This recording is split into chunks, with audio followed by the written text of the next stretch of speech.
Salut les amis, on est ensemble là pour les énergies de la semaine du 27 mars au 2 avril déjà. On va voir un peu ce qui va sortir, évidemment c'est une guidance générale. Donc si déjà au niveau de l'énergie ça vous parle pas, bah, ne prenez pas tout simplement, un peu pour les autres, comme ça vous parle. Allez, on va voir déjà énergétiquement, on a quoi cette semaine, s'il vous plaît. C'est tombé dans cet ordre. Qu'est-ce qu'on a cette semaine?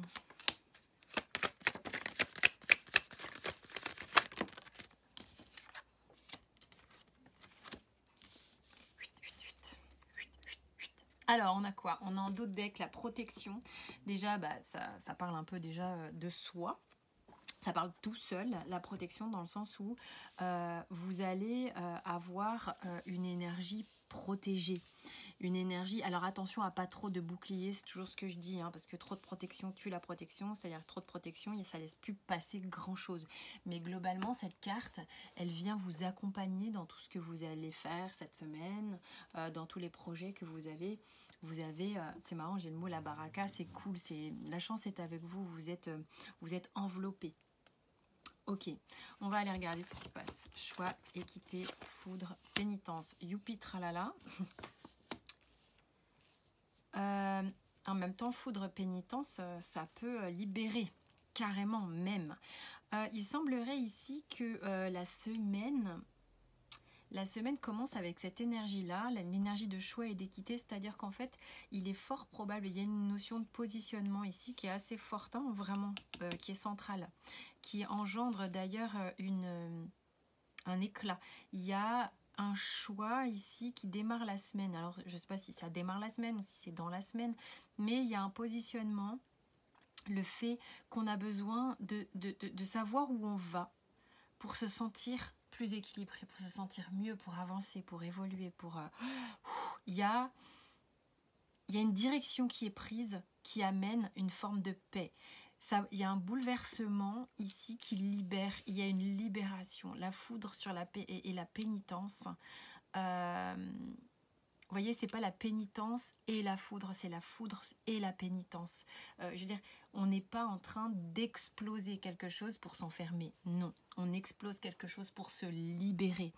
C'est d'ailleurs le fait, si vous voulez, c'est presque le fait qu'on va bien, qui permet de faire éclater des choses qui nous empêchaient d'eux, qui nous limitaient, qui nous entravaient, dans lesquelles on était coincés. Alors, c'est sans doute perturbant, mais c'est libérateur. Et c'est parce que, sans doute ici, on se positionne qu'on est en capacité de se libérer.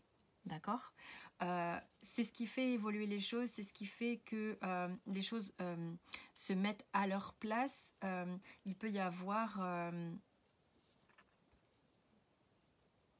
retour sur une attente, quelque chose qu'on attendait, qui vient et qui est planté ici, qui positionne les choses et qui est vraiment bénéfique pour un duo ici. Ça n'est pas, c'est vraiment une question de positionnement, de savoir ce qu'on veut, d'avoir le courage qui est ici.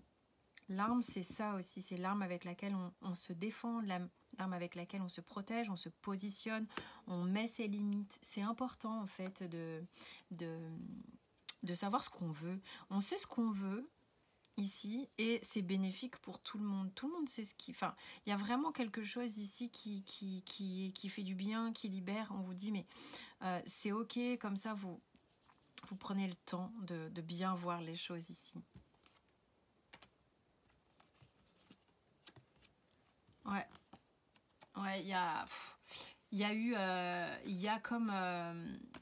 a du lourd derrière, hein. Il y avait comme un no man's land avec la blessure de rejet, les ascenseurs émotionnels, ça bouge. Là, on arrive à pardonner, à la paix et à l'amour derrière. C'est comme un truc lourdingue, difficile à digérer, qui se solutionne. Plutôt vachement bien, ok, on est bien, on est content, on est très très content. Et pour ce faire, on prend quoi? Est-ce qu'on prend le tarot cosmique ou on en prend un autre? Je prends un peu tout le temps le tarot cosmique, mais il est tellement beau, la vache. Bon, bref. on va le prendre. Voilà, donc tarot cosmique. On a quoi cette semaine, les kikis? Je suis obligée de le battre en 2 fois. Qu'est-ce qu'on a cette semaine? La semaine qui est là, concrètement, il y a quoi? Boum, 7 d'épée. Ça commence avec un 7 d'épée, avec un roi de denier. Ça va nous raconter quoi? Roue de fortune. 8 de denier. Ça fait 2 roues côte à côte là. Et as de denier. Enfin, il y en a des roues. Hein. 7 de denier, 5 de coupe. Eh ben, de quoi parle-t-on? De quoi parle-t-on? On a le monde. On va accoucher d'un truc là. Un truc dans lequel duquel on était enfermé, on dirait.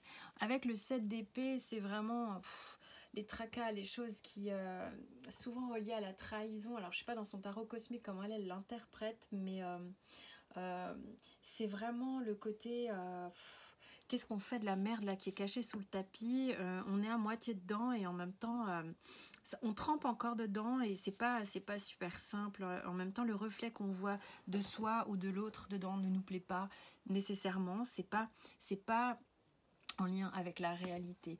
Donc il y a quelque chose ici peut-être sur une histoire qui est trouble, qui va peut-être se solutionner. Hein. On a un roi de denier, donc un roi plutôt très stable, très rassurant, qui va enclencher ici, ça enclenche la roue de fortune. Ça peut être vous le roi de denier, hein, bien évidemment. Il y a quelque chose qui va bouger ici avec la roue de fortune et avec donc la roue de fortune, elle enclenche un mouvement, on ne sait jamais vers quoi elle s'enclenche, mais on voit 8 de denier, as de denier, donc il peut y avoir une relation avec le monde matériel, avec le travail, il y a quelque chose qui bouge, peut-être que vous n'êtes pas bien dans une atmosphère de travail, vous ne vous reconnaissez plus dans cette atmosphère de travail et vous avez besoin que les choses changent, vous avez besoin d'aller vers quelque chose de nouveau, ok? C'est possible qu'on ait 2 choses là. On a une notion de patience.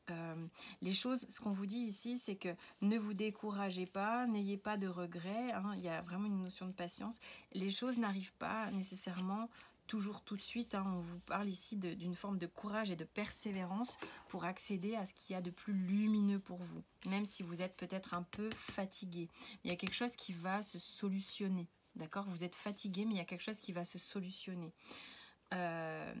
C'est un petit peu ce que j'aurais envie de vous dire. Quel est le conseil pour la semaine? Bon, il y a toujours ces questions de projection. Donc, ne soyez pas dans les films, les projections de l'autre, enfin je sais pas, toujours des, vous savez, les suppositions, hein, c'est pas ce qu'il y a à faire.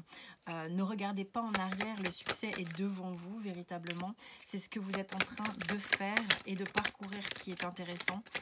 Ne soyez pas en permanence en train de regarder derrière, genre ah ouais mais ça c'était comme ça, alors pourquoi, et ça se trouve ça va se passer comme ci, comme ça. Non, regardez plutôt devant, c'est là que ça se passe. Allez vers la réjouissance. Ouais, il y a une question de choix. Vous avez peut-être des choix à faire. Hein. On vous dit de faire ça simplement. Vous êtes guidé, vous êtes protégé cette semaine.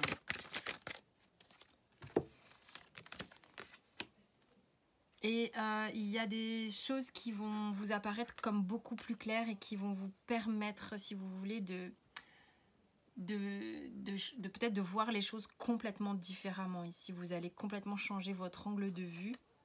Et ça va vous alléger considérablement. D'accord? Donc, vers quoi va le conseil par rapport à cette transformation? Vous allez vraiment vers un épanouissement. Il y a une renaissance ici.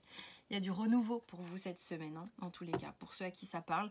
Je ne sais pas dans quel domaine on est là, mais si on devait demander sentimentalement ce qui se passe... il y a ici quelque chose qui peut être proposé, mais vous êtes un peu dans la lutte, vous avez besoin d'équilibrer vos énergies, mais il y a le 2 de coupe, hein. Il y a une nouveauté au niveau du couple ici, peut-être une nouvelle façon de proposer quelque chose, de se parler, quelque chose de plus stable, quelque chose de, ouais, de plus stable. Par rapport, il y a une trahison, ah, ok.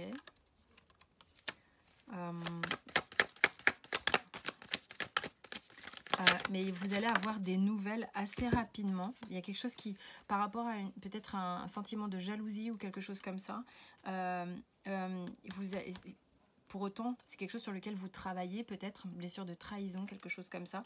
Vous allez avoir des nouvelles assez rapides à propos de quelque chose qui se terminerait. C'est peut-être vous qui allez mettre fin, ou je ne sais pas, quelque chose qui se terminerait. C'est marrant parce qu'il y a une ouverture, en fait, ça crée une ouverture. Sur une attente, ouais, il y a un lâcher-prise, en fait. Peut-être que vous arrêtez d'attendre quelqu'un, tout simplement. Vous arrêtez peut-être d'attendre quelqu'un, tout simplement. Et en même temps, il y a quelque chose qui se profile ici, mais vous êtes un peu perdu émotionnellement. Bon, il y a des angoisses encore un peu cette semaine sur la vie sentimentale. Voilà. C'est la lutte, hein, c'est la crise. Patience, on vous dit. Patience.